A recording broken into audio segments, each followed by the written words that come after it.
যারাই গেল এগুলো আর আসতেছে না, আর আসবেও না। সুতরাং এই আশায় গুড়ে বালি আপনারা ধান্দা বাদ দেন। বেশি ঝামেলা করবেন যতটুকু আছেন, এর উপরে আবার এই লতিফ সিদ্দিকের মতো আবার গলায় ফাঁস পড়বে। ওই কারো সে হাওয়াতে ফুলবেন না, কারণ যারা হাওয়া দিয়ে ফোলায় ওরাই লাথি দেয়। ফুটবলকে একদিন একজন জিজ্ঞাসা করছে, ভাই তুমি এত লাথি খাও কেন? যে তোমারে দেখে খালি লাথি দেয়। আমি পরের পামে ফলি, মানুষ আমারে হাওয়া দিয়ে ফোলায়, তো আমি তো নিজে ফুলতে পারি না। সুতরাং মানুষ যখন ফোলায় ওই সেই আমারে লাথি দেয়।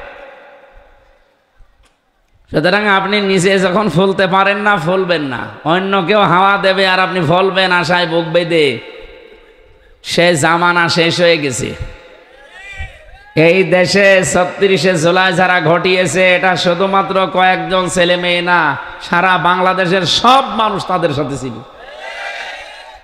এমনিতেই ছোটখাটো কোনো বিষয় নিয়ে মনোমালিন্য হতেই পারে, কিন্তু এ বিষয়ে একমত দেশে যারা সত্যি জালেম ছিল, যারা অন্তত ৩,২৩২ জন মানুষ অলরেডি হত্যার সাথে জড়িত, ৪০,০০০ মানুষ এখনো হাসপাতালের বেডে বাড়িতে কাতরাচ্ছে, এখনো অনেক ঘাস শুকিয়ে যায়নি। আর আপনি আন্দাজে আশা করেন কি করি? আপনি কি মরে গেছেন? আপনার বিবেকে কি মরে গেছে?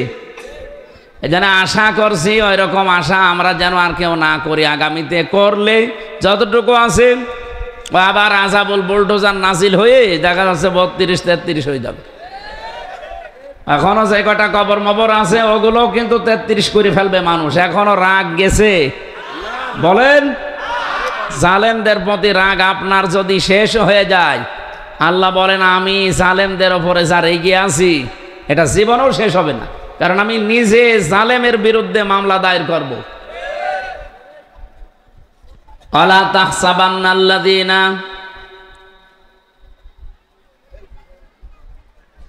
ইন্নামাস সাবিলু আলাল্লাযীনা ইয়াযলিমুনান নাস ওয়া ইয়াবগুনা ফিল আরদি বিগাইরিল হক ইলা আখিরি আয়াত।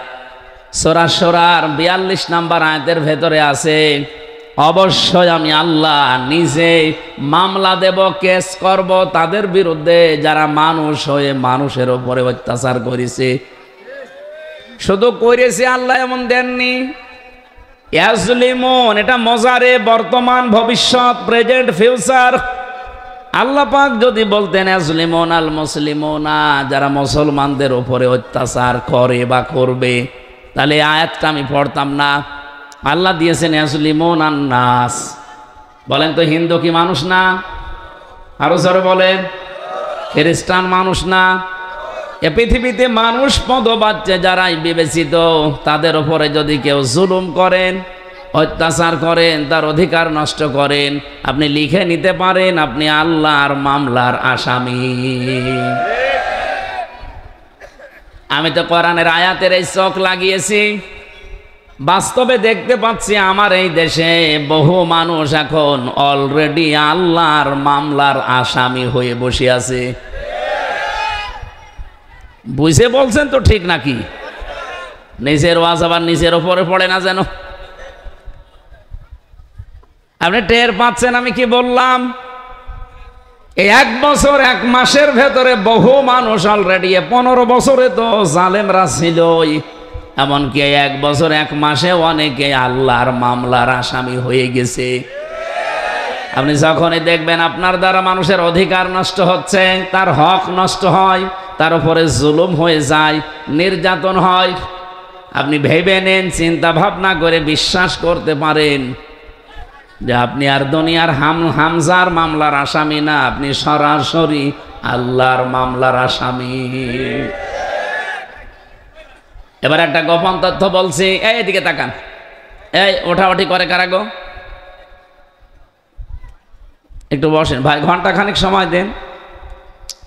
পরিচিত একটা আয়াত বলছি, আপনি দেখবেন একটা তথ্য এখানে আছে, ইন্না মাআল উসরি ইসরা ফাইন্না মাআল উসরি ইসরা। আল্লাহ পাক বলেন অবশ্যই কষ্টের সাথে সুখ, না কষ্টের পরে সুখ? কষ্টের সাথে।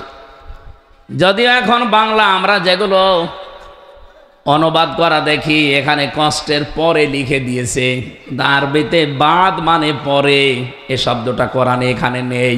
এখানে আছে মা, মা মানে সাথে, সঙ্গে। আল্লাহ জানাতে চেয়েছেন অবশ্যই কষ্টের সাথেই সুখ। এতটুকু যদি বাংলা অর্থ হয়ে যেত, সত্যি কথা বলছি, আয়াত নিয়ে আমিও ভাবতাম না। আয়াতের ভেতরে গুরুত্বপূর্ণ শব্দ হচ্ছে উসরুন, দেওয়ার আগে আল্লাহ দিয়েছেন এর আগে আলিফ লাম, এটা নির্দিষ্ট, এটা মারেফা। কিন্তু ইসরা দেওয়ার আগে আল্লাহ আলিফ লাম দেয়নি।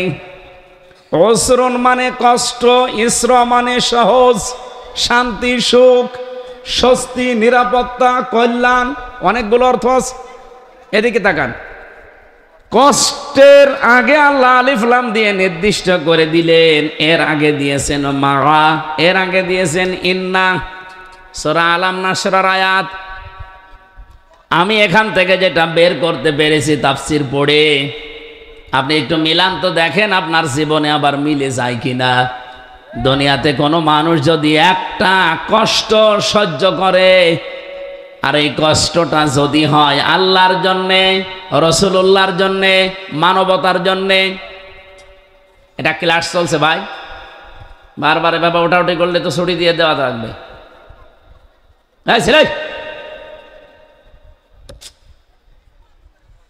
এই জন্যে আউটডোরের প্রোগ্রামগুলো আস্তে আস্তে বন্ধ করে দিচ্ছি, ছাতা বোঝানো যায় না। ইনডোরে হলে কোনো আওয়াজ মাওয়াজ থাকে না, কথা বললে মানুষকে বোঝানো যায়। আবার আর একজন উঠছে, গরম বেশি লাগছে না, ফাঁকা ফাঁকা হয়ে বসবেন সে জায়গাও তো নেই। এবার আমার প্রশ্ন, যেহেতু ক্লাস চলছে, আমি বিশ্ববিদ্যালয়ে এইভাবেই ক্লাস করেছিলাম। ডক্টর লোকমান উনি কোনো বিষয় যদি বোঝাতেন 45 মিনিটের ক্লাসে কমপক্ষে 20 মিনিট শুধু প্রশ্ন করতেন। এই জন্য একবার প্রশ্নের দ্বারা যেটা বোঝা যায় জীবনে ওটা মানুষ ভোলে না। আমি ক্লাস নেওয়ার ট্রেনিং তো জানি, এই জন্য ওই ট্রেনিং খাটাচ্ছি, আপনাদের ওপরে অ্যাপ্লাই করছি। আপনার কষ্টটা আপনি পেলেই হবে না।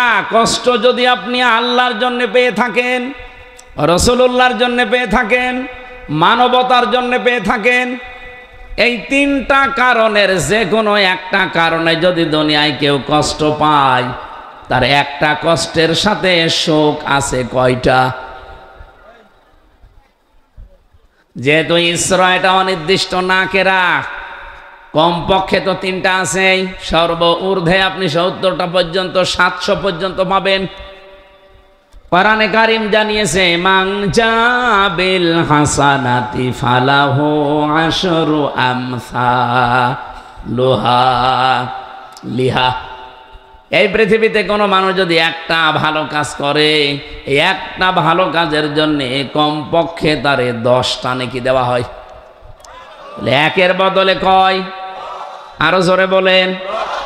এই জায়গায় আপনি একটা কষ্ট যদি সহ্য করেন দুনিয়ার জীবনে, কমপক্ষে দুনিয়া আখিরাত মিলিয়ে আপনাকে আল্লাহ 10টা কল্যাণ, শান্তি, সুখ এটা তো দেবেই। ঊর্ধ্বে যত দেবে এটা আল্লাহর ব্যাপার, নিম্নে এটা দেবেই। এবার আসেন আমরা বাস্তবে নিয়ে যাই। আমার কষ্টটা সত্যিই কি আল্লাহর জন্য হয়েছে? আমার কষ্টটা কি রাসূলুল্লাহর বিধান মানতে গিয়ে হয়েছে? আমার কষ্টটা কি এই দুনিয়াতে মানবতার পক্ষে থাকতে গিয়ে হয়েছে? এই তিন কারণের বাইরে যদি কোনো মানুষ কষ্ট পায়, ওই কষ্টের কারণে যে সে সুখ পাবে, শান্তি পাবে, স্বস্তি পাবে, নিরাপত্তা পাবে, এ কথা কোরআনে নেই। বহু মানুষ আছে পরকীয়া প্রেম করে কষ্টে আছে। এই দেশে নেই পরকীয়া প্রেম নেই?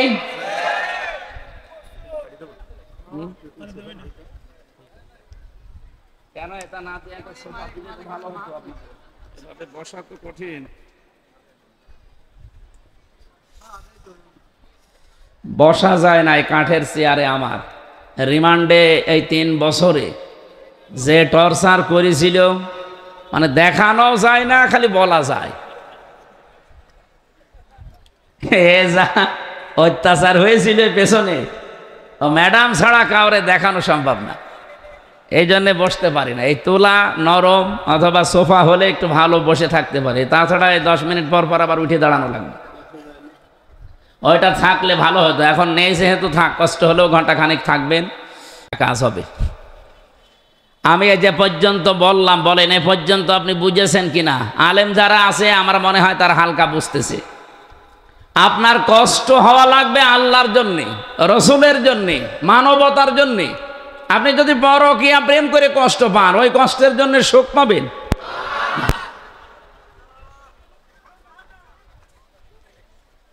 এই জন্য এই কষ্টতে যারা আছেন, এই কষ্ট লাঘব করা দরকার। এই মুহূর্তে তওবা করে ফিরে আসেন যে না, আমি আর ওই লাইনে নেই।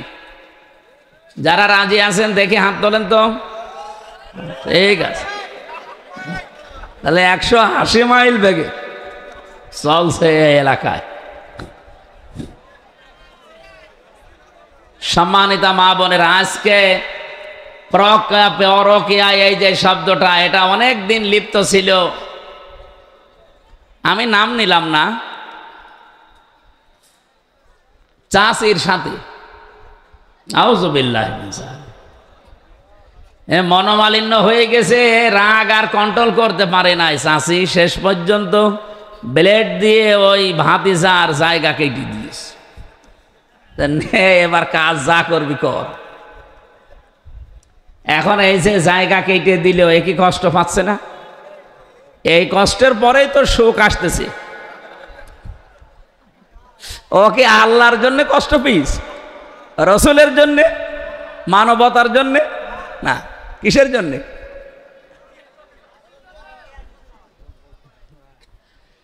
কুষ্টিয়াবাসী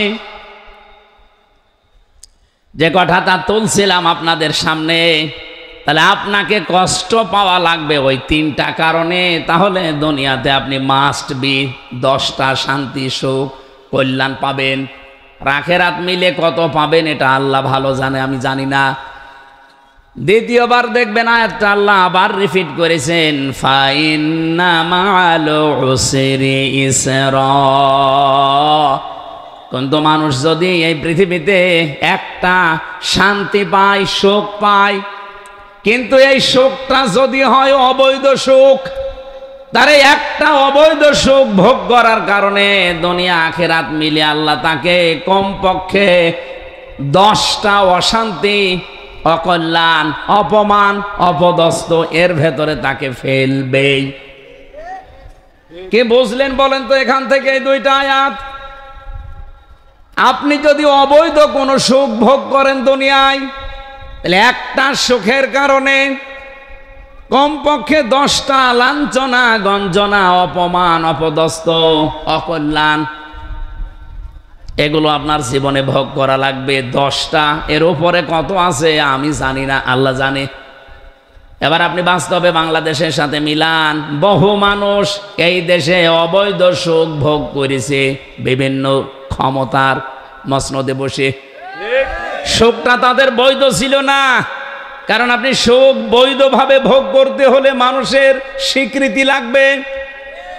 অন্তত অন্য 54 বছরের অন্য হলো বাদে দিলাম, এই 3 টার্মে যেহেতু আমি নিজে উপস্থিত, আমার 18 বছর থেকে আমি যদি ভোট দিতে পারতাম, এখন আমার 33 বছর, আমি 3 বার অন্তত ভোট দিতে পারতাম। আমি তো একবারও পারি নাই, আমার বয়সী যারা তারাও পারে নাই। এক কথা বলেন না কেন? সুতরাং এই যে হাজার হাজার প্রায় 4 কোটির উপরে আমার বয়সী মানুষ এখন এই দেশে, 18 কোটি মানুষের প্রায় 4 কোটি আমার এই বয়সের মানুষ এবার নতুন তারা ভোট দেবে। বলেন এই মানুষগুলো, আমরা যেহেতু পারি নাই, আমার বয়সী যারা তারাও তো পারে নাই, কিন্তু ক্ষমতার চেয়ার কি বসেছিল? আরো জোরে বলেন।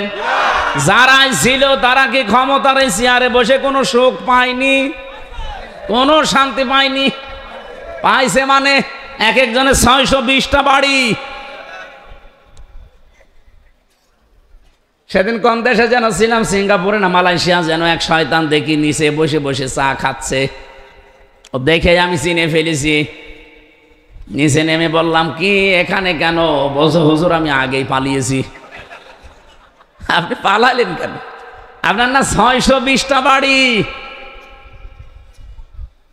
সেই সমস্ত বাড়ি তো এই দেশেও আছে, মালয়েশিয়াতে তার সাহেব পাড়া আছে, সিঙ্গাপুরে বানিয়েছে, বিভিন্ন ফ্ল্যাট কিনে কিনে নিজে থাকে না, সব ভাড়া দেওয়া, তালা লাগানো।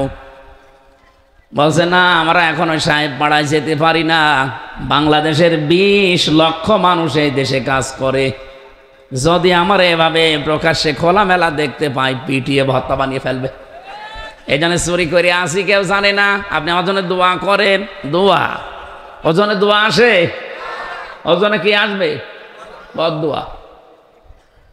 একটা বাড়ি আমার বাবার আমি থাকতে পারি না, 6 মাস থাকি রাস্তায় রাস্তায়। আরো 620টা বাড়ি বানিয়েছে শয়তান। ও থাকবে কবে? ও কিয়ামত পর্যন্ত হায়াত পেলেও তো এত বাড়ি থাকা সম্ভব না। কি আপনি চিন্তা করেন তো, একটা বাড়িতে আমার দাদা গেছে বিদায় হয়ে, বাবা গেছে, এখন আছে, আমিও আছি, তাই থাকতে পারি না। 1 বছরে 12 মাসের প্রায় 6 মাস রাস্তায়, 2-3 মাস বাইরের দেশে, আর এই বাকি সময়টা বাড়ি থাকা। একটা বাড়িতে এত পূর্বপুরুষ বিদায় নিল, আমিও চলে যাব। আর কি শান্তি পেয়েছে চেয়ারে বসে। 620টা বাড়ি বানিয়েছে, একটাও থাকতে পারে না, সব তালা লাগানো। এ দেশের বিভিন্ন জায়গায় যেগুলো বানিয়েছিল জনগণ সব গুড়িয়ে দিয়েছে, আর বাইরের দেশের যেগুলো, ওগুলো ভাড়াও কেউ নেয় না, কেউ জিজ্ঞাসা করলো মার খাবে। এমন কঠিন কষ্টে আল্লাহ তাদেরকে রেখেছে। আমার নিজের দেখা, এক একটা হোটেলে থাকে 20,000, 50,000, 1 লাখ টাকা ভাড়া। মর এবার জমানো টাকা দিয়ে কয়দিন চলবেন এভাবে জেলখানার মতো? বাইরে তো আসতে পারেন না, একটা ঘরের ভেতরে 24 ঘন্টা আপনার তালামালা। আমারে রেখেছিলেন ফাঁসির কন্ডেম সেলে, তালা লাগানো। আপনিও আছেন প্রায় কন্ডেম সেলেই, শুধু ভালো খাবার পাচ্ছেন তাই। আমারে মোবাইল দিতেন না, খাবার দিতেন না ভালো, আর আপনি ওইগুলো একটু পাচ্ছেন। এই বাকি আমি যা ছিলাম আপনি ওই রকমই আছেন। আমি যে কথা এই কোরআন থেকে নিয়ে আসতে চাই, যেহেতু কোরআনের কোনো কথা মিথ্যা নেই, 100% সত্য না 98%? 100%। তাহলে দুনিয়াতে কেউ যদি অবৈধ শান্তি পান, একটা সুখ ভোগ করেন, আপনাকে কষ্ট ভোগ করা লাগবে কয়টা? যেন আগামীতে কেউ যেন অবৈধ কোনো সুখ শান্তি দুনিয়ায় ভোগ করতে না পারেন, সেই ব্যবস্থা এদেশের মানুষের করা লাগবে। খালি ঠিক বলি চিল্লালেন, কি বললাম? কতদূর বাঁশ গেল টের পেয়েছেন? ঠিক আছে। সুতরাং বাস্তবতা, আমরা নিজেরা অন্যায় করব না, অন্যায় কেউ করবে আমরা বেঁচে থাকতে আমি মেনেও নেব না। হয় অন্যায় বন্ধ হবে, না আমাদেরকে বিদায় করা লাগবে। কথা বলেন না কেন? জুলাই যোদ্ধা যারা আপনি দেখেছেন, তারা প্রশাসনের গলির সামনে দাঁড়িয়ে বলেছিল, হয় মেরে ফেলেন, নাই তো বাড়ি যাব না। এদেশের মানুষ যেহেতু এখন সচেতন, অন্যায় করে জীবনও আপনি টিকে থাকতে পারবেন না। এই জন্য যারা যে কাজে আছেন, কাজটা যেন অবৈধ না হয়ে যায়, যেন জুলুম না হয়। যদি জুলুম এবং অবৈধর ভেতরে পড়ে যায়, আপনি চর্মচোখে দেখতে পাচ্ছেন যে 1 বছরে তো বহু টাকার মালিক হয়ে গেছি, এ টাকা জীবনও আপনার হাতে থাকবে না, এ তো যাবে, আর ও নিজের বাবারটাও যাবে। আমার কুষ্টিয়াতে আমার আসনে দেখলাম বহু মানুষে 1 বছরে বহু কিছুর মালিক হয়ে গেছে আল্লাহর নামে। একজনই চাঁদা তুলেছে কয়েক কোটি টাকা, বলেন সুবহানাল্লাহ। আবার মুসলমান চাঁদা তোলার পরে উনি আবার কি করবে, যে রবিউল আউয়াল মাস আরম্ভ হয়ে গেছে। এটা কি মাস? রবিউল আউয়াল মাস আসলেই তো মানুষ নবীজির নামে কি করে, মিলাদ দেয় না? এলাকায় মিলাদ নেই? এই যে মিলাদ দেয়, মিলাদ মানে বেলাদুন থেকে যা এসেছে, এর বাংলা অর্থ হচ্ছে জন্ম বৃত্তান্ত। তাহলে যারা এই এলাকায় বিভিন্ন বাড়িতে মিলাদ দেন, রসুলের জন্ম নিয়ে আলোচনা করেন, এটা খারাপ না, আপনি করেন, কিন্তু না।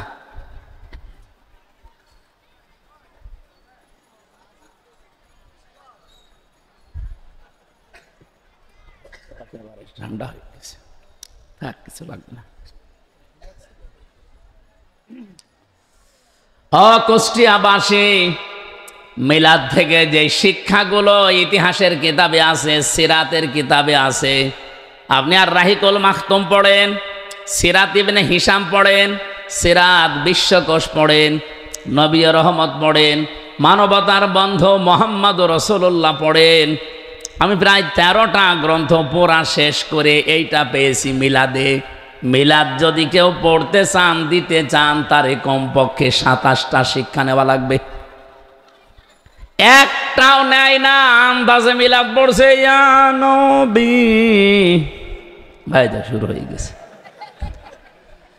এবার আসেন তো একটা শিক্ষা নিয়ে যাই। এই রবিউল আউয়াল মাসেই বিশ্বনবী দুনিয়ায় যেহেতু এসেছিলেন, উনি আসার পরে যেই মহিলার দুধ তিনি পান করেছিলেন, সর্বপ্রথম ওই মহিলার নাম উম্মে আইমান। কি নাম? এ মহিলার দুধ তিনি পান করলেন।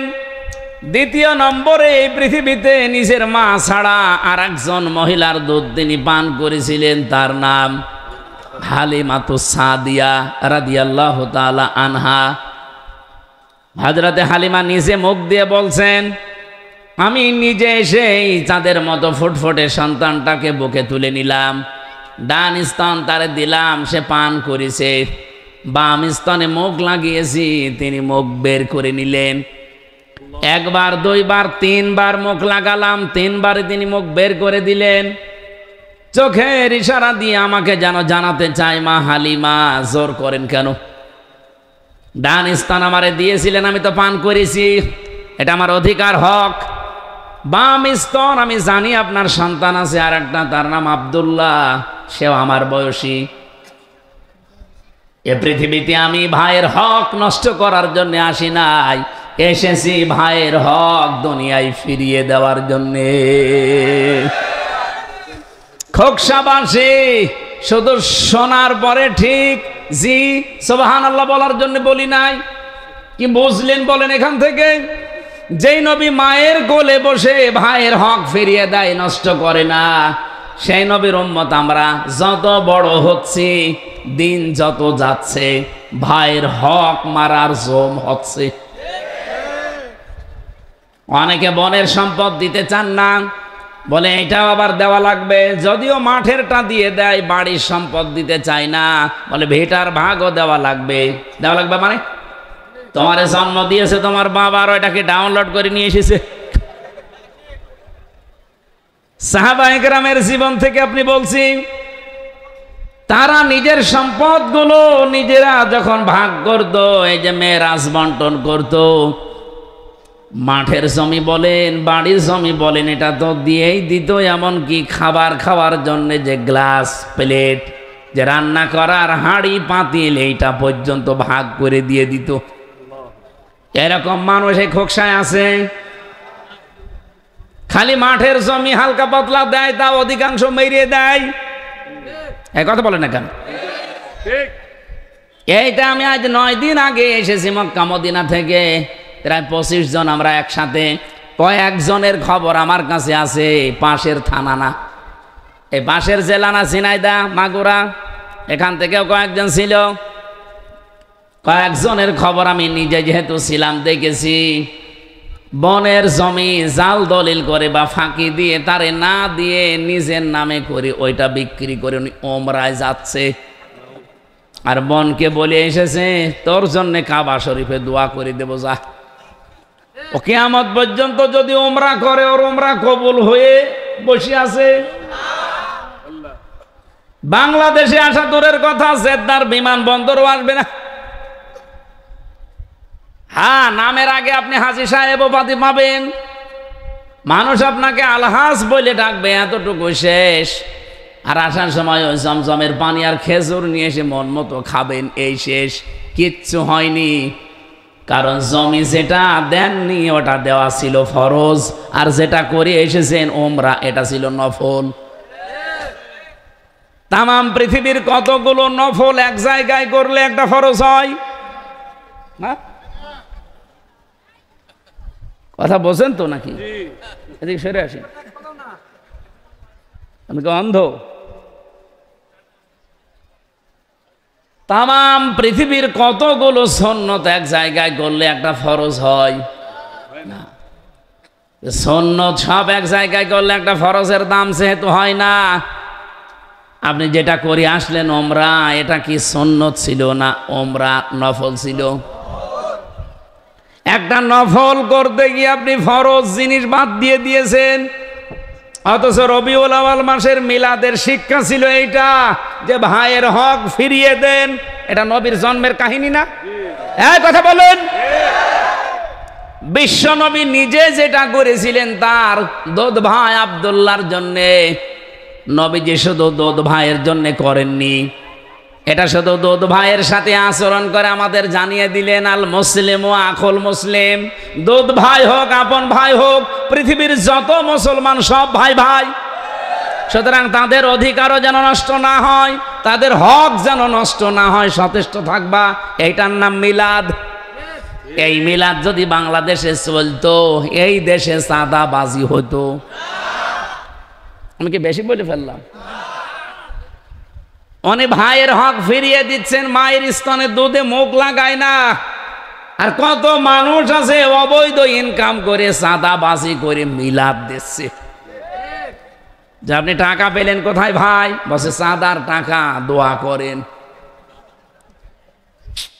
কোথায় আছি আমরা? আমি যে কথা তুলতে গিয়ে পর্যন্ত এসেছি তার নাম জুলুম। তার নাম কি? কোন মানুষ যদি সত্যি জুলুমকারী হয়ে যায়, অত্যাচারী হয়, এই মানুষ ফিরে গেলে ফিরে আসবে এমন গ্যারান্টি আর নেই। এরা যদি দুনিয়ায় কোনো অবৈধ সুখ শান্তি একটা ভোগ করে, তার এগেনস্টে দুনিয়া আখেরাত মিলে তাকে আল্লাহ অশান্তি, দুঃখ, দুর্দশা, লাঞ্ছনা, গঞ্জনা, অপমান, অপদস্থ, অকল্যাণ, 33টা অর্থ আছে। আপনাকে আমার আল্লাহ কমপক্ষে 10টা ভোগ করাবেই।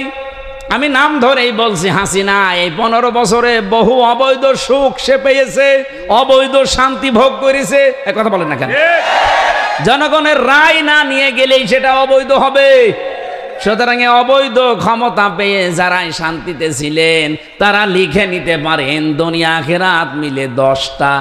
একটা সুখের কারণে 10টা করে অশান্তি ভোগ করবেন। তাহলে কেবল শুরু। এই 15 বছরে যারা জান্নাতে ছিলেন তাদের অশান্তি, অপমান, অপদস্থ, অকল্যাণ কেবল শুরু। এক একটাই যদি 10টা হয়, 15 বছরে যারা 15টা সুখ পেয়েছে, 10 15 কত হয়? 150টা অশান্তি ভোগ করবেন দুনিয়ায়, অপমান হবেন 150 বার, অশান্তি ভোগ করবেন 150 বার, অকল্যাণ পাবেন, অস্বস্তি হবে আপনার জীবনে, তারপরে সুখের মুখ চোখে থাকবে। আমি মনে হয় মূল কথা যেটা সেটা বলতে পেরেছি। আপনি বুঝেছেন তো? আমরা আগামীতে কোনো অবৈধ সুখ ভোগ করতে চাই? আমরা যদি সুখ ভোগ করি, শান্তি ভোগ করি, এটা কার জন্য বলেন তো? আমার যে হাদিস ছিল পড়া, মান আহাব্বা লিল্লাহি ওয়া আবগাদা লিল্লাহি ওয়া আতাআ লিল্লাহি ওয়া মানাআ লিল্লাহি ফাকাদ ইসতাকমালাল ঈমান। কোন মানুষ যদি কাউকে ভালোবাসে সেটা যেন আল্লাহর জন্য বাসে। কাউকে যদি আপনি ঘৃণা করেন এটা যেন আল্লাহর জন্য হয়। বলেন তো, আমরা জালেমকে দেখতে পারি না আমার নিজের ব্যক্তিগত স্বার্থে না আল্লাহর জন্যে? বলেন বলেন। কোন মানুষকে আমি যে ভালোবাসি, আল্লাহ বলা, আল্লাহর পথে চলা মানুষকে, এটা কি আমার নিজের জন্যে না আল্লাহর জন্যে? 3 নাম্বারে, আমি কাউকে কিছু দিয়ে থাকি, দান করি, তাও আমি আল্লাহর জন্য করব, লোক দেখানোর জন্য না। আমি যদি কাউকে কিছু দিতে নিষেধ করে থাকি, না দেই, সেটা হবে আমার আল্লাহর জন্য, ব্যক্তিগত রাগের কারণে, হিংসার কারণে। বলেন বলেন। এই 4টা কথা শুনতে যত সহজ মনে হচ্ছে, মেনে নেওয়া অত সহজ না। আপনি কাউকে ভালোবাসবেন, সে আপনার দলের লোক না, সে আপনার শত্রু বংশের লোক, কিন্তু তাকে ভালোবাসা লাগবে কার জন্যে? বাংলাদেশে হাদিসটা এখন 100 ভাগ দরকার। এক কথা বলছেন। কাউকে ঘৃণা করলে আপনি ব্যক্তিগত স্বার্থে না, গোষ্ঠীগত স্বার্থে না, দলীয় স্বার্থে না, আল্লাহর জন্য ভালোবাসা লাগবে, ঘৃণা করা লাগবে। যে তোরে আমি দেখতে পারি না, কারণ তুই আমার আল্লাহ বিরোধী। আমি আপনাকে কিছু দেব, দান করব, এটা আমার শুধুমাত্র আল্লাহর জন্য হওয়া লাগবে। আমি যদি নিষেধও করে থাকি আমি দেব না, কার্তিক কবুল বসে আছি দেব না, এটা আমার আল্লাহর জন্যে।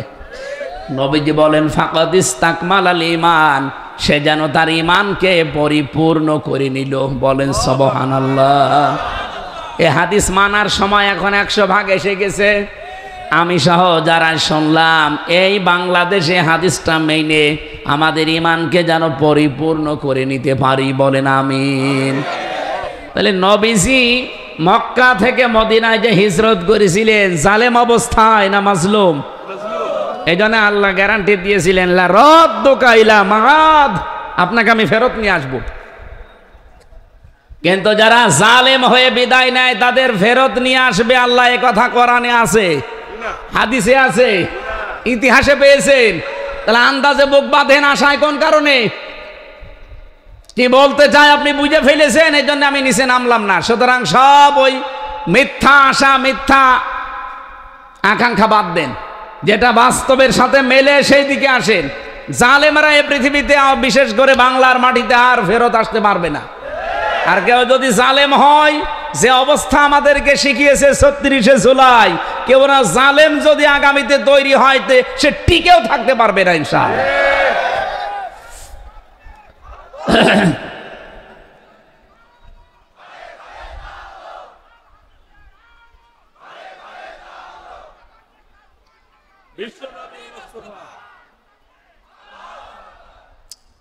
দল মত জাতি বর্ণ ধর্ম নির্বিশেষে আজকের অনুষ্ঠানে এসেছেন আমি জানি। আজকে বহু হিন্দু এখানে আছে।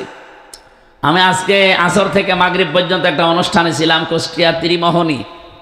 এরপরে গণসংযোগ করার জন্য আমার এই এলাকার মানুষেরা প্রায় 50-60 জন পেছনে নিয়ে গেল।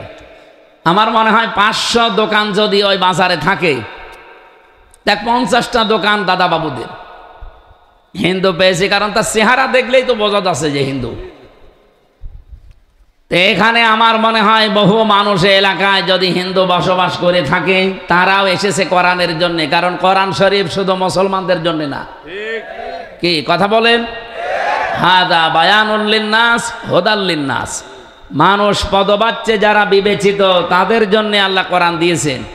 এই জন্য আপনি যদি মানুষ হয়ে মানুষের উপরে জুলুম করেন, আপনি কিন্তু আর দুনিয়ার মানুষের টার্গেট না, আপনি টার্গেট কার? আপনি সরাসরি আল্লাহর মামলার আসামি।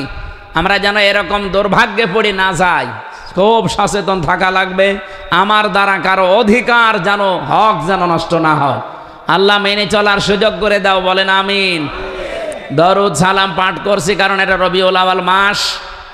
এ মাসটা 1 বছর পরে এসেছিল, দেখতে দেখতে চলেও যাচ্ছে। কিন্তু যেগুলো নিয়ে এসেছিল আমাদের কাছে, আমরা ওগুলো নিতে পারি না। খেচড়ি আর ইয়া নবী সালাম আলাইকা শেষ, এর জন্য আসে। ওই যে বললাম না, এরকম শিক্ষা দিতে আসে। দ্বিতীয় নম্বরের শিক্ষা হচ্ছে, নবীজি এই মাসে দুনিয়াতে আসার পরে তিনি যেখানেই গেছেন সেখানে আল্লাহ রহমত দিয়ে ভরে দিয়েছেন। হযরতে হালিমা বলেন যে এই গাধা বা খচ্চর নিয়ে এসেছিলাম, এটা নিজেই নড়তে পারে না, আমি আস্তে আস্তে সবার পেছনে পড়ে গেছি। আমি নিজে মক্কা থেকে সেই জায়গায় গিয়েছিলাম 100 কিলোমিটার তায়েফ। এখন তো পাহাড়ে রিং রোড করা, এভাবে ঘুরতে ঘুরতে ওঠা যায়। 1500 বছর আগে হযরতে হালিমা যখন এসেছিলেন তায়েফ থেকে, এই পাহাড়ি এলাকায় এই শহরটা, ওই সময় তো আর রিং রোড ছিল না, সিঁড়ি দেওয়া ছিল না। পাথর ধরে ধরে কত কষ্ট করে এসে আমি আসতে আমার দেরি হয়ে গেছে। সবাই দেখি ধনের দোলাল দোলালি যারা, তাদেরকে নিয়ে চলে গেছে। আমার ভাগে পড়ে আছে একেবারে ওই জীর্ণ শীর্ণ ঘরে, আমেনার ঘরে। আল্লাহর নবীর ঘরের সামনে দাঁড়িয়ে তার দাদা আব্দুল মুত্তালিব দুহাত তুলে হাঁকার দিচ্ছে, আহ্বান জানাচ্ছে। এই ঘরের ভেতরে একটা এতিম মাসুম বাচ্চা আছে, বেশি টাকা কড়ি দেওয়া যাবে না, যার ভালো লাগে পছন্দ হয় তাহলে নিয়ে যেতে পারেন।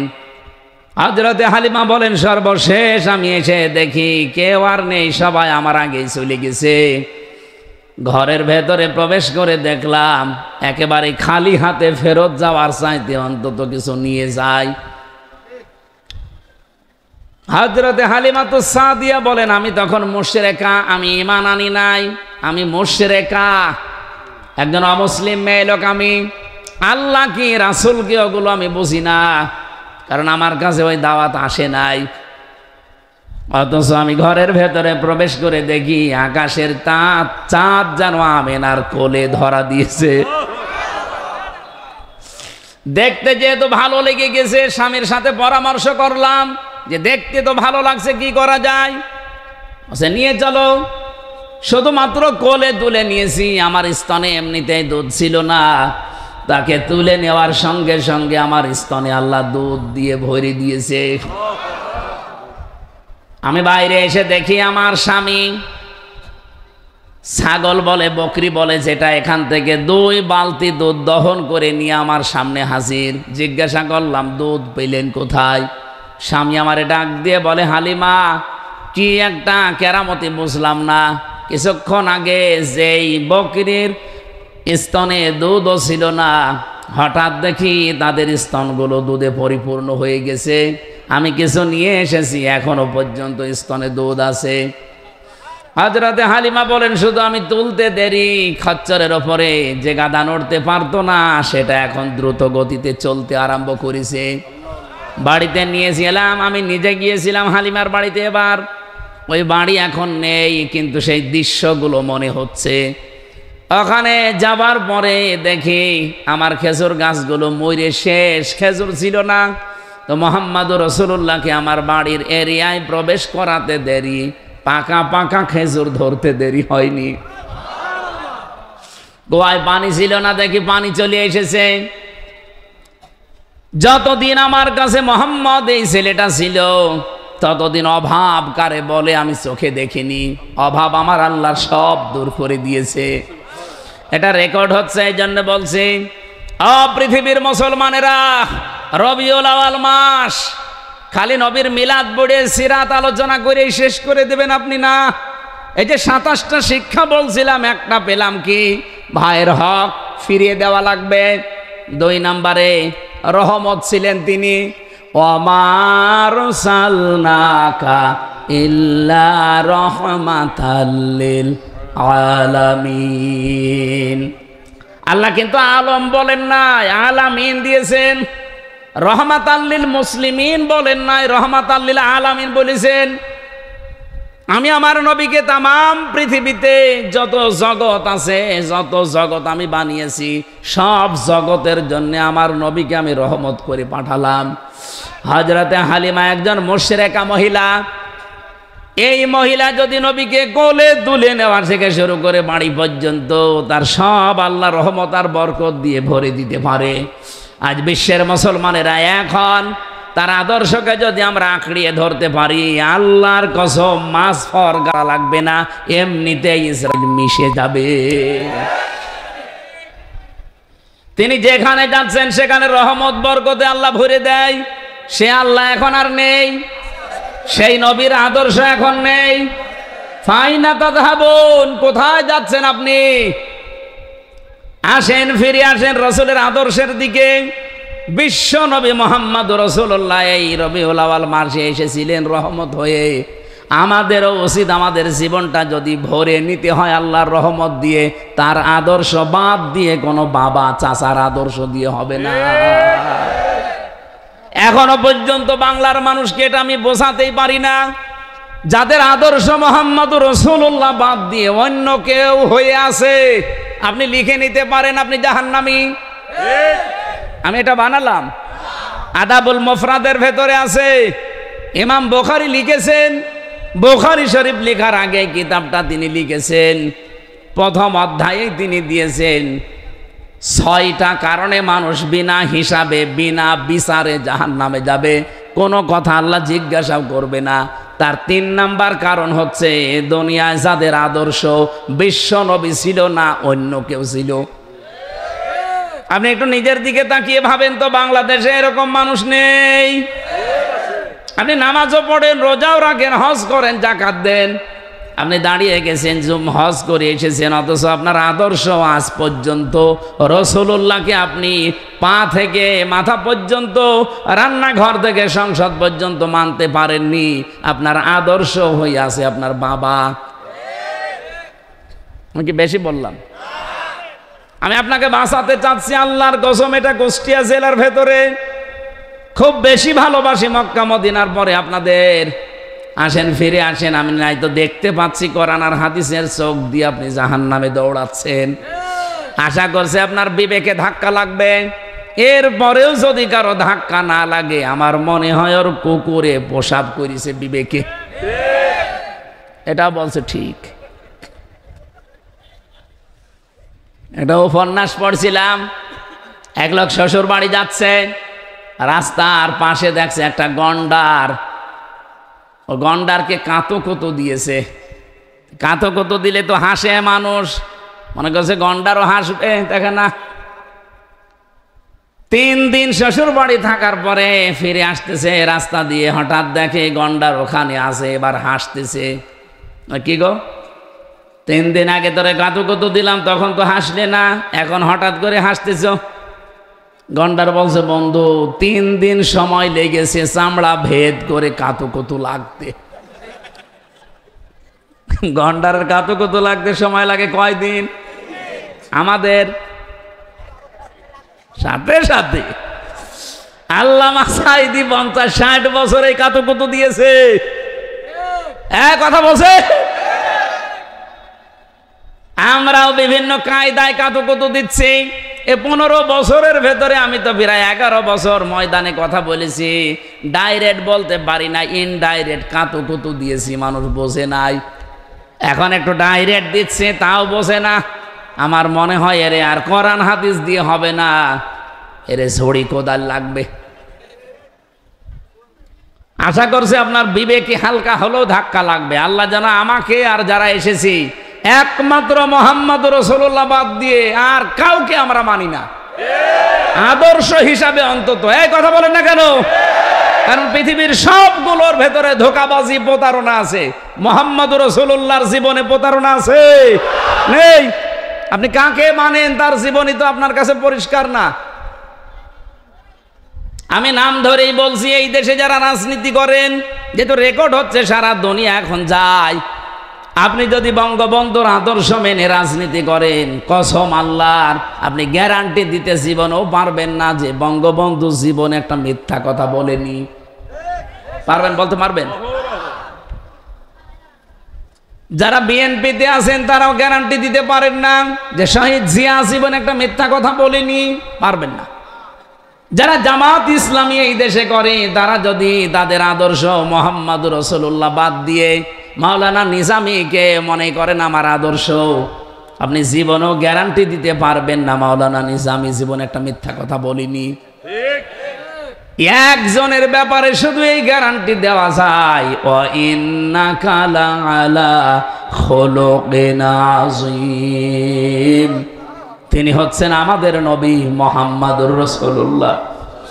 63 বছরের জীবনে একটা মিথ্যা কথা তিনি হাসির ছলেও বলেননি। সুবহানাল্লাহ বলতে পারেন না? এই যে আযীম শব্দ আল্লাহ দিয়েছেন, আল্লাহ নিজের নাম আল্লাহ লাগিয়ে দিয়েছেন তার চরিত্রের গ্যারান্টি দিতে গিয়ে। আযীম, আপনি পুরা কোরআন শরীফের ভেতরে আযীম কোন নবীর নামে পাবেন না। হযরত ইসহাক নবীকে আল্লাহ একবার ডাক দিয়েছিলেন, কিন্তু আযীম বলেননি, আলিম বলেছেন। গোলামিন আলিম, আমার জ্ঞানী বান্দা। হযরত ইসমাইল নবীকে আল্লাহ একবার ডাক দিয়েছিলেন, আযীম বলেন নাই, বলেছিলেন হালিম। গোলামিন হালিম, সহনশীল গোলাম। কিন্তু বিশ্ব নবীকে আল্লাহ জানিয়েছেন খুলুকিন আযীম, আমার মহান বান্দা। এমন চরিত্র তাকে দিয়েছি, কিয়ামত পর্যন্ত মানুষ শুধু অনুসরণ করে যাবে, কোল কিনারা পাবে না। জোরে বলেন সুবহানাল্লাহ। আমি আহ্বান জানাচ্ছি, আপনার হাতে পায়ে যা ধরতে বলেন আমি ধরবো, কিন্তু ফিরে আসেন। নবী বাদ দিয়ে অন্য কাউকে যদি আদর্শ মানেন, মাস্ট বি আপনি জাহান্নামী। আল্লাহ আপনাকে সম্মতি দেন, বলেন আমিন। কোরআনে কারীম থেকে আমরা সূরা দাহার বা সূরা ইনসান বলা হয়। 4 এবং 5 নাম্বার দুইটা আয়াত পড়েছি, একটা জান্নাতের একটা জাহান্নামের।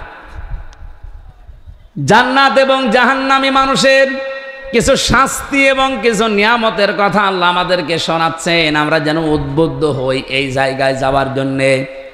সূরা দাহার, এটা মাদানী সূরা। কোন সূরা? বলেন বলেন। পরা কোরআন শরীফের ভেতরে যতগুলো সূরা আছে, এখানে আমরা যারা কোরআনের সাথে সম্পৃক্ত কম বেশি সবাই আমরা জানি বা বিশ্বাস করি যে কোরআনে কারিমের সূরা 2 ভাগে বিভক্ত, একটা মাদানী আর একটা মাক্কি। কোনদিন চিন্তা করেছেন কেন এই নাম দেওয়া হয়েছে? কয়েকটা কারণ আমি পেয়েছি আমার এই ছোট্ট মেধার ভেতরে।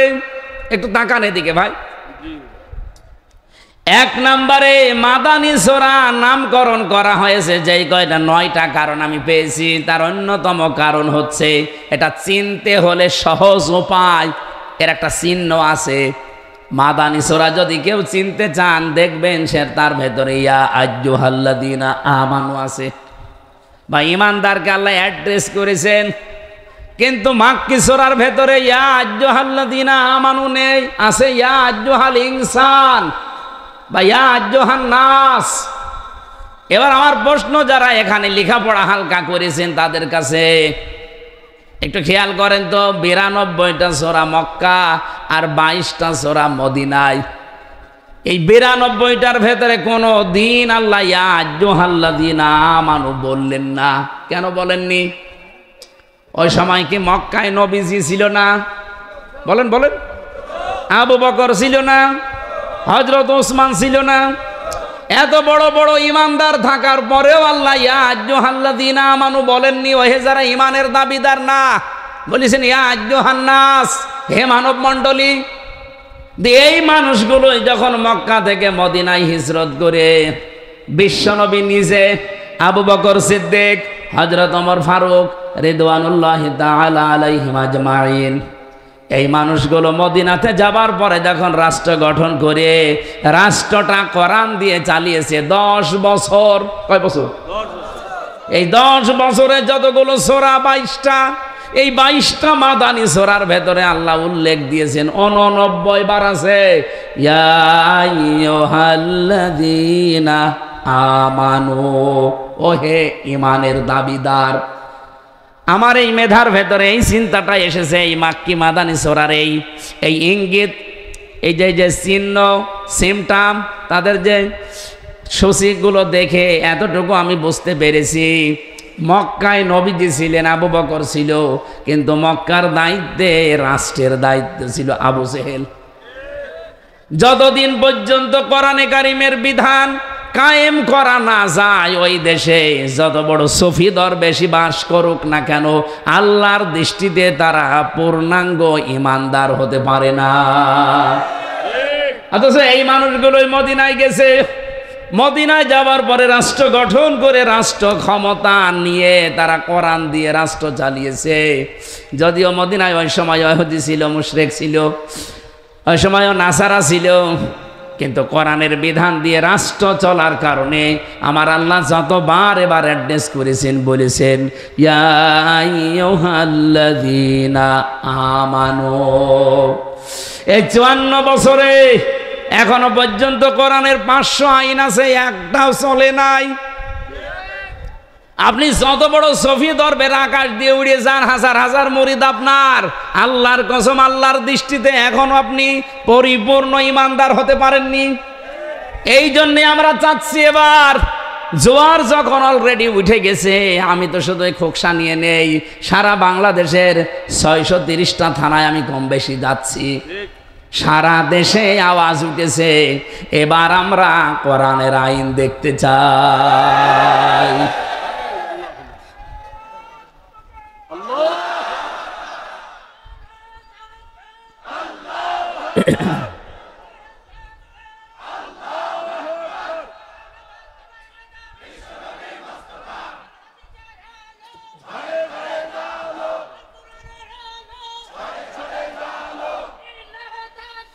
আলহামদুলিল্লাহ।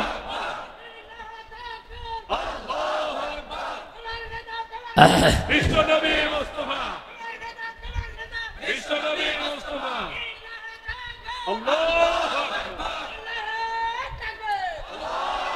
খোকসা বাসে, এটা শুধু আপনাদেরকে উত্তেজিত করার জন্য বলি না, আর আমার বানানো কথাও না। এদেশের রিপোর্ট আসতেছে আন্তর্জাতিকভাবে। 100 জনের মাত্র 15 জন আগে বলতো আমরা ইসলাম চাই এই দেশে। এই 1 বছর 1 মাসের ব্যবধানে এখন 100 জনের 77 জন মানুষ বলছে আমরা এদেশে ইসলাম চাই। এমনি বলছি জোয়ার উঠে গেছে। সারা দেশের অবস্থা এখন ঠিকই। এই জন্য অনেক জালেম মাথা ছাড়া দিয়ে উঠছে, নাড়া ছাড়া দিচ্ছে।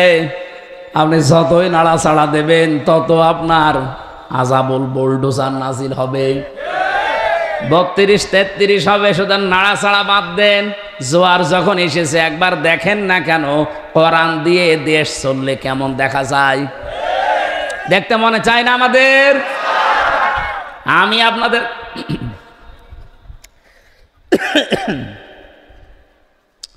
গ্যারান্টি দিতে পারি, এই দেশে যদি একবার কোরআনের আইন সংসদে কায়েম হয়ে যায় 500, কয়টা?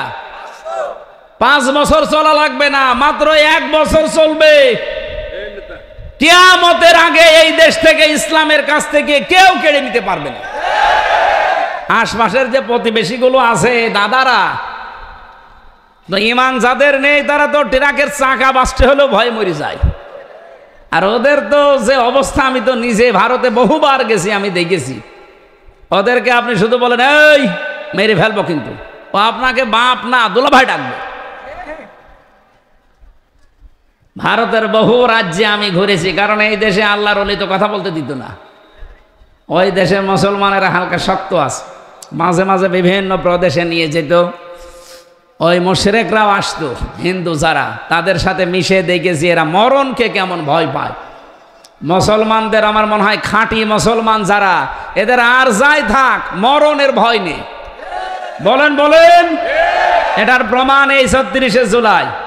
ওদের জীবনের দাম ছিল না? বলেন বলেন। অথচ বুক পেতে বলেছে বুকের ভেতর বইছে ঝড়, বুক পেতেছে গুলি কর। সত্যি সত্যি গুলি করে আবু সাইদকে বিদায় করে দিয়েছে। তারপরও ছেলেটা পিছপা হয়নি, জীবন দিয়ে দেশের মানুষকে দেখিয়ে গেছে যে দেওয়ালে পিঠ ঠেকে গেলে আর কোনো দিকে নড়াচড়া করা যায় না। প্রশ্ন আসতে পারে ওর সামনে পেছনে তো খালি জায়গা ছিল। আরে ভাই, ওর জীবন তো অবরুদ্ধ করে দিয়েছিল। বাংলাদেশে এই 15.5 বছরে বিশেষ করে যোগ্যতা থাকার পরও আপনার শুধু দলীয় পরিচয় নেই, চাকরি হবে না, বৈষম্যের শিকার হয়ে আপনি থাকবেন মরণ পর্যন্ত। এ ছিল না? বহু অফিসার আমি দেখেছি, তাদেরকে ওএসডি করে রেখে দিয়েছে পুলিশ লাইনে, ওই হেডকোয়ার্টারে। ওর কোনো কাজ নেই, শুধু বসে থাকা ছাড়া। এই মানুষগুলো দেশপ্রেমিক ছিল, সৎ ছিল, এই জন্য তাদের কাজ করতে দেয়নি। এখন তো সরকারি বিভিন্ন অফিসে যাওয়া লাগছে, ডিসি, এসপি, টিওনো, সিভিল সার্জন অফিস সহ হাসপাতাল, বহু জায়গায় যাওয়া লাগছে। এখন দেখতেছি এই মানুষগুলোর মনের অবস্থা। বলে আজ 15 বছর 17 বছর কিচ্ছু করতে পারি না, সুযোগ যখন পেয়েছি অন্তত যতদিন দায়িত্বে আছি সততার সাথে পালন করবে, এতে যা হয় হবে।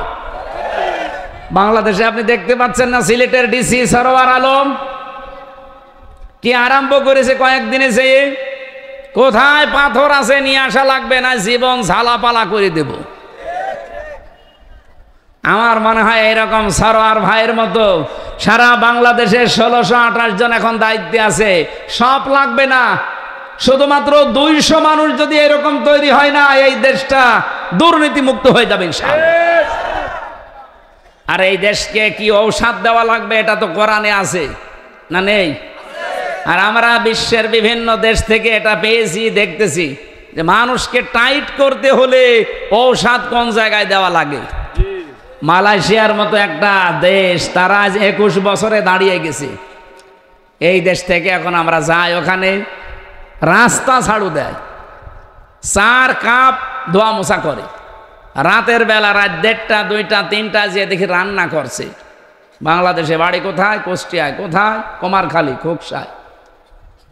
7.5 লাখ 8 লাখ টাকা খরচ করে যে 30,000 টাকা উপায়, 8 ঘন্টা 10 ঘন্টা 12 ঘন্টা ডিউটি। তারা যদি এখন এই দেশের মানুষকে শ্রমিক হিসাবে ব্যবহার করতে পারে, তাদের শুধু মরুভূমি, পাথর, পাহাড় আর পাম গাছ, তাছাড়া কিচ্ছু নেই। আর আমাদের দেশে এমন কোনো সম্পদ নেই যা নেই। ইউরেনিয়াম থেকে শুরু করে সব আছে, শুধুমাত্র সততা এইটা নেই। এরকম কিছু মানুষকে আপনি বসিয়ে দেন, আমার কুষ্টিয়া প্রমাণ। মাওলানা নিজামী রহমতুল্লাহ আলাইহি উনি যখন শিল্পমন্ত্রী ছিলেন, জগতের এই যে চিনির মিল এ তৈরি হওয়ার পর থেকে কিয়ামত পর্যন্ত এক বছরও লাভ হয়নি। শুধু একবার লাভ হয়েছিল যখন শিল্পমন্ত্রী ছিল মাওলানা নিজামী। তাহলে সৎ মানুষ চেয়ারে বসলে ভাঙ্গা জায়গা থেকেও যে লাভ হয় এর প্রমাণ পাননি? আর একটা প্রমাণ দিয়েছিলেন দর্শনা চিনি কলে, জীবনে কোনোদিন লাভ হয়নি ওই মিলে, অথচ উনি দায়িত্ব নিয়ে একজন জিএম কে পাঠিয়েছিলেন। জিএম আসার পরে দৃশ্যগুলো তাকিয়ে দেখলেন, রাতের বেলা এসেছে, কাউকে পরিচয় দেয়নি। আমি তো নিজে ওই সময় ওখানে পড়তাম, পাশেই মাদ্রাসা দর্শনা। এই লোকটা এসে দারোয়ানের কাছে দেখছে দারোয়ান ঘুমাচ্ছে। ডিউটি তোর 8 ঘন্টা, তোর 8 ঘন্টায় তো কোনো কিছু বের হয়ে গেলে তোর খবর আছে, তুই ঘুমাস মানে? কাছে যে বলছে যে ভাই আমার পরিচয় আপনাকে আমি পরে দেই। বলে না, পরিচয় না দিলে আপনাকে ঢুকতে দেব না। এবার ওই যে কাগজপত্র যেটা ওটা দেখিয়েছে, ও তো অন্তত 8 পাস হলেও তো পাস। ও দেখে স্যার সালাম আলাইকুম, কি করা লাগবে? বলে আমি একটু পরীক্ষা করব আজকে, কালকে সকাল 10টা থেকে আমার অফিস শুরু, একটু পরীক্ষা করব। কি করবেন? যে জায়গায় আছো এই ভেতরে যে ঘর আছে বানানো, এখানে বসে থাকবা। আমি যতক্ষণ না বলবো কথা বলবা না, খালি তোমার পোশাকটা আর ওই লাঠিটা আমার হাতে দাও। পোশাক আর লাঠি হাতে নিয়ে উনি দাঁড়িয়ে আছে। সকালবেলা 10টা পর্যন্ত অফিস শুরু হবে, 10টায়। 10:45 বাজে 3 নাম্বার যে অফিসার ছিল ওই মিলের, সে আসতেছে। বিশাল জব্বা আমার মতো, দাড়ি বড় বড়, সাদা পাগড়ি মাথায়, গাড়ি নিয়ে ঢুকবে। উনি বাধা দিয়েছে, না আপনি ঢুকতে পারবেন না। আরে দারোয়ানের বাচ্চা ঢুকতে পারবে না মানে? না, আমার চাকরি যদি নাও থাকে আমি আপনাকে ঢুকতে দেব না। ও চাকরি যাবে? আরে দারোয়ান তো এরকম করে না। এ কি আরম্ভ করিস? ডাক দিয়ে বলছে, স্যার এখন বাজে কয়টা? 10:45। আপনার আসার কথা 10টায়, আপনি 45 মিনিট লেট করে আসলেন। না, আমি আপনাকে ঢুকতে দেবো না, এটা আমার চাকরি চলে যায়। যাক, আপনি আজকে চলে যান। ও বাধ্য হয়ে যখন এখন দারোয়ানের সাথে মারামারি করবে, শেষে ফিরে গেছে। পরের দিন এসেছে, যিনি ছিলেন পাঠিয়েছিলেন মাওলানা নিজামী রহমতুল্লাহ আলাইহি, উনি ওনার অফিসে বসে এবারে দারোয়ানকে বলছে তোর পোশাক তুই নে, আমি গেলাম। সকালে উনি অফিসে বসে পরের দিন ওই ওনারে ডাক দিয়েছে, এই অফিসারকে। যে দেখে যে গেটে যারে আমি ধমকালাম সেই লোক। উনি ভেতরে প্রবেশ করার পরে যখন সালাম দিয়েছে, বলছে না, আপনার মুখে সালাম মানায় না। কারণ যিনি এই সালাম দিতেন তিনি জীবনের ডিউটিতে কোনোদিন ফাঁকি দেননি। আপনার ডিউটি শুরু 4টা থেকে 10টা থেকে 4টা পর্যন্ত, আপনি আসতেছেন 10:45-এ, আপনার মুখে দাড়ি মানায় না, এই জব্বা আপনার জন্য না, পাগড়ি খুলে ফেলেন। আপনি তো রাসূলুল্লাহর বদনাম করছেন। আপনার দিকে তাকিয়ে আপনার কর্মকাণ্ডের কারণে মানুষ নবীজির প্রতি খারাপ ধারণা করবে। আপনার জন্য এটা মানায় না, আপনি খুলে ক্লিন সেফ হয়ে আসেন। লজ্জা পেয়ে ওই দিন থেকে যে ভালো হয়ে গেছে, 10টায় অফিস 10 মিনিট আগে এসে বসে থাকে। ওই বছরে উনি এমন কড়াকড়ি করেছিলেন, ওই জন্মের পর থেকে ওই 1 বছরে শুধু লাভ হয়েছিল, বাকি আজ পর্যন্ত কোনোদিন আর লাভ হয়নি। প্রতি বছরে শুধু লস হয়। সম্মানিত ভাইরা, আমি যেটা বোঝাতে চাই, ঔষধ কোথায় দেওয়া লাগবে আমরা জানি। এই জন্য একবার একটু সুযোগ যদি আল্লাহ করে দেয় আর আপনারা যদি একটু নড়াচড়া করেন, এই কোরআন যদি শুধু 500 আইন সংসদে এবার যেতে পারে, এই দেশটা একটা মিনি জান্নাত হয়ে যাবে। শুধু দুর্নীতিটা বন্ধ হোক, আর মানুষগুলো যারা দায়িত্ব পাবে তারা খালি সৎ হোক, এ দেশ দাঁড়াবে না, মানুষ বাপ দাঁড়াবে। কোনো ভয় থাকবে না মনের ভেতরে। আমি মালয়েশিয়াতে 2000 কিলো 2500 কিলো পর্যন্ত রান করতাম, কারণ বাংলাদেশের চাইতে প্রায় 7 ডবল বড় ওই দেশটা। বিশাল দেশ, মরুভূমি, পাহাড়, পাথর, বিশাল এলাকা। রাত 2টা-3টার সময় যাচ্ছি, কোনো ভয় নেই, গার ভেতরে সমসম করে ওঠে রাত 2টা-3টার সময়। ড্রাইভার আমার বলছে কোনো ভয় নাই ওস্তাদ, শুধু আল্লাহর ভয় ছাড়া কেউ সামনে আসবে না। আমরা তো ওইরকম একটা দেশ চাই না, বলেন বলেন। আমি এই খোকসা থেকে কুষ্টিয়া মাত্র কয় কিলো, 35 কিলো, এতটুকু যেতে আমার ভয়ের শেষ নেই, কারণ 6-7 বার আল্লাহর ওলিদের সামনে পড়েছিলাম, এই জন্যে ভয় আছে। যদিও কয়েকবার টাকা ফেরত দিয়েছে তারা, কিন্তু বাকি সময় তো টাকা নিয়েছে। আবার বলে ধরা পড়ার পরে যে হুজুর আমরা মানব সেবায় আসি।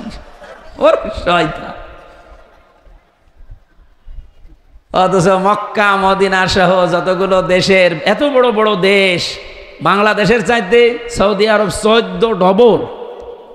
এই দেশ এই মাথা থেকে ওই মাথা মাত্র 1150 কিলোমিটার, আর এই চাইতে 14 ডবল বড়। কতশো কিলোমিটার হতে পারে বলেন?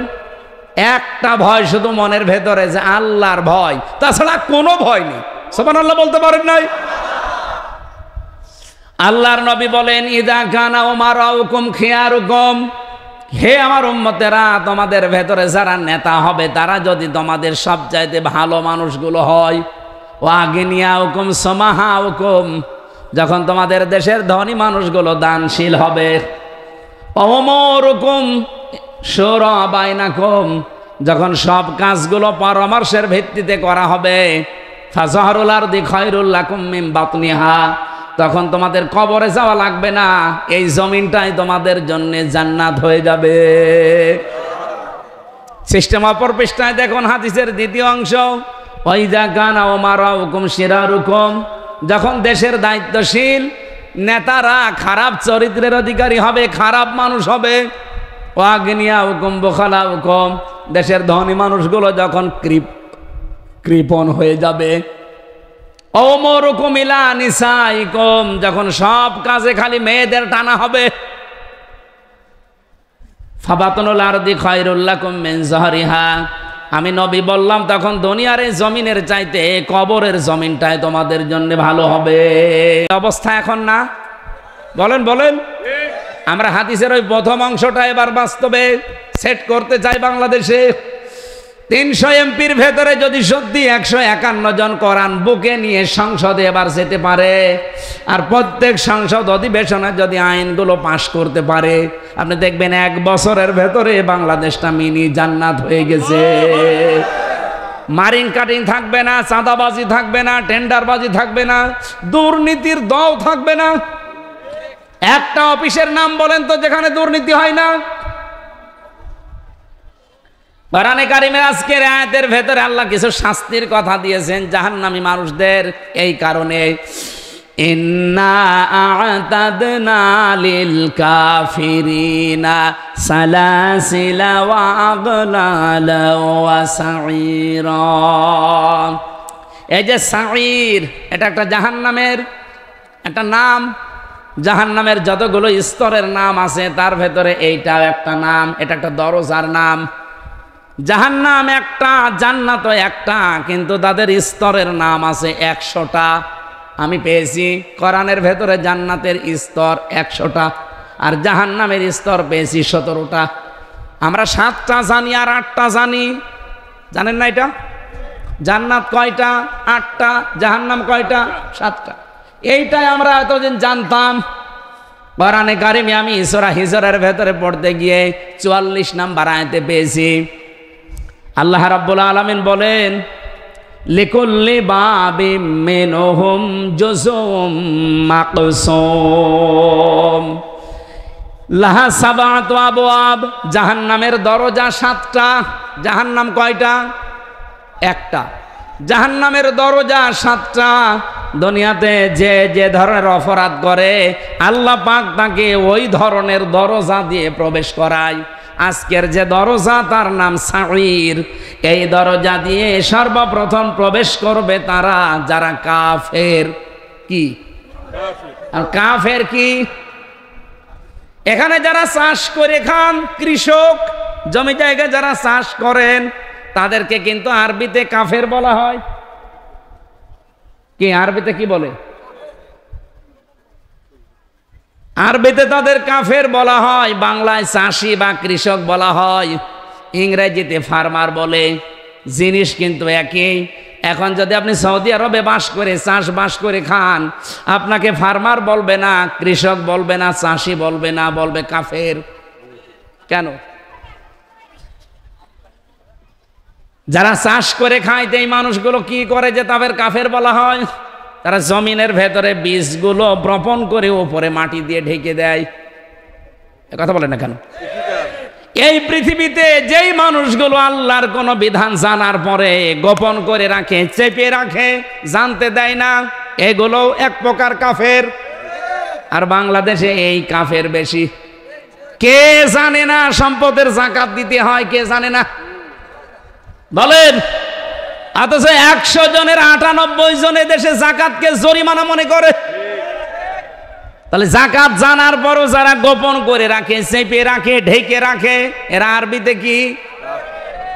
আল্লাহ আয়াতে দিয়েছিলেন ইন্না আতাদনা, অবশ্যই আমি প্রস্তুত করে রাখলাম, লিল কাফিরিনা, কাফেরদের জন্য, সালাসিলা, শৃঙ্খল, ওয়া আগলালান, বেড়ি, ওয়া সাঈরা, জ্বলন্ত আগুন। এই যে সাঈর নামে যে জাহান্নামের আগুন, এখানে আমার আল্লাহ কয়েক প্রকার মানুষকে দেবেন, আমাদের ভেতরে আছে কিনা আমরা দেখতে চাই। 1 নম্বরে অকালু লাউ কুন্না নাসমাউ আও নাকিলু মা কুন্না ফি আসহাবিস সাঈর। জাহান্নামের ফেরেশতারা জিজ্ঞাসা করবে জাহান্নামে কেন আসলে? সাঈর নামক জাহান্নামের জ্বলন্ত আগুন, এটা কুণ্ডি আগুনের কুণ্ড কেন আসলে এখানে? যত মানুষ জাহান্নামে যাবে তারা এক বাক্যে বলবে যে দুনিয়ায় আমরা আমাদের কমন সেন্স যেটা ছিল, বিবেক যেটা ছিল, এটা আমরা কাজে লাগাইনি, আর আমরা শোনার পরেও না শোনার ভান করে থাকতাম। ও বাংলার মুসলমানেরা বলেন তো, আয়াতের সাথে আমাদের জীবন অনেকের মেলে না? মেলে না? তাহলে আমরা অনেকেই জাহান্নামের সাঈরে অলরেডি বাসিন্দা হয়ে গেছি, শুধু মরব আর জাহান্নামের সাঈরের আগুন আল্লাহ কবরে লাগিয়ে দেবে। 2 নম্বরের দিকে তাকান। আমি কোরআন থেকে কোট করে করে বলছি, বানানো কথা না। ইন্নাল্লাযীনা ইয়াকুলুনা আমওয়ালাল ইয়াতামা যুলমান ইন্নামা ইয়াকুলুনা ফি বুতুনিহিম নারা ওয়া সায়াসলাউনা সাঈরা। বলেন আল্লাহু আকবার। এটা সূরা নিসার 11 নম্বর আয়াতে আছে, 10 নম্বর আয়াতে আছে, 4 নম্বর পারার 17 নম্বর পৃষ্ঠা 14 নম্বর লাইনে পাবেন। রব্বুল আলামিন বলেন, নিশ্চয় যারা এতিমের মাল খাচ্ছে এবং খাবে, একুলুনা, এটা মোজারে, বর্তমান, ভবিষ্যৎ, প্রেজেন্ট, ফিউচার। এখন যারা খাচ্ছেন, ভবিষ্যতেও যারা খাবে, জুলুম করে, ফাঁকি দিয়ে, অন্যায়ভাবে ফাইল আটকিয়ে অনেকে এতিমের মাল খায়।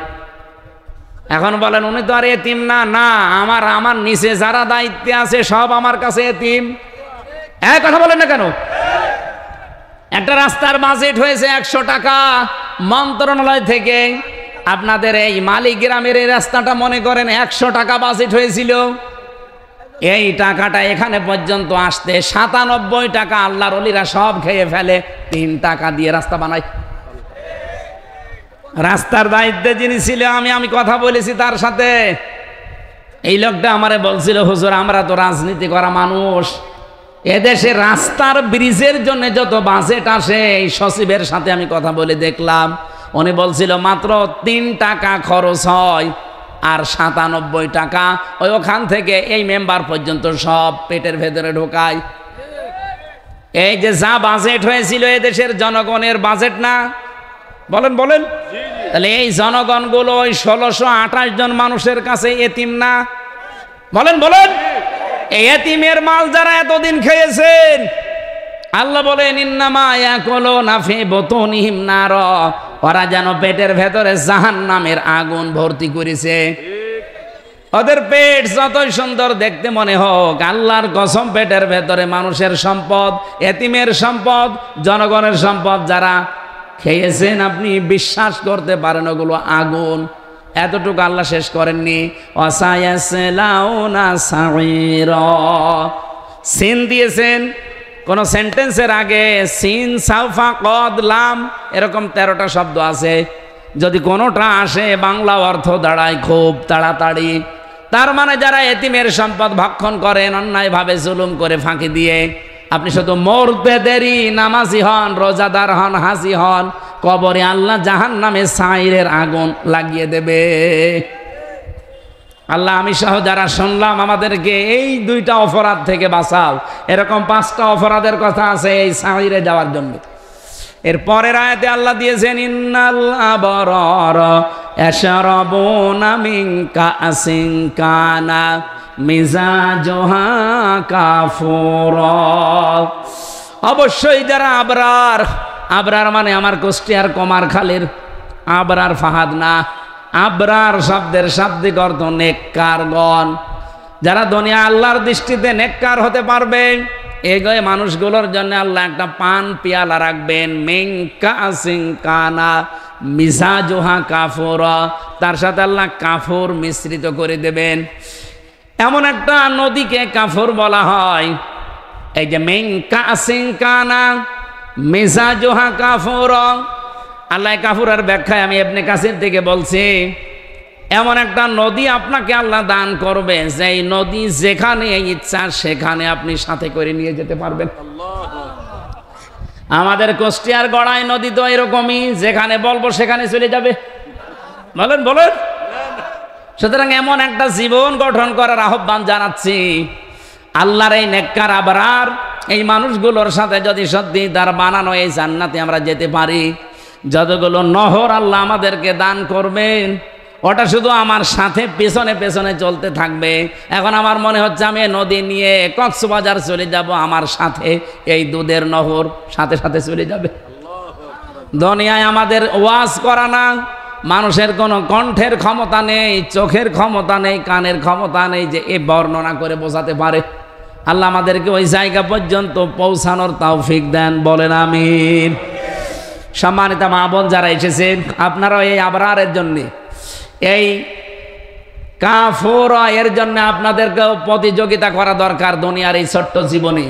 যে যেখানে আছেন, অফি যালিকা ফালিয়াতানাফাসিল মুতানাফিসুন, তোমরা এখন এই নিয়ামতগুলো পাওয়ার জন্য প্রতিযোগিতা আরম্ভ করো। যে যেখানে আসো এই জায়গা থেকে আমরা আমাদের নেক কাজের পাল্লাগুলো ভারী করার মাধ্যমে এই কাফুরা এই বাগান পর্যন্ত পৌঁছাতে চাই। আল্লাহ আমাদের তৌফিক দিন, আমিন। এটুকু কিছুক্ষণ পরে এখন তাহাজ্জুদের নামাজের সময়, আর আমারও গলা ব্যথা করছে। যতটুকু বলেছি আমি সহ প্রত্যেকে আমল করার তৌফিক কামনা করে শেষ করছি। আল্লাহুম্মা আমিন।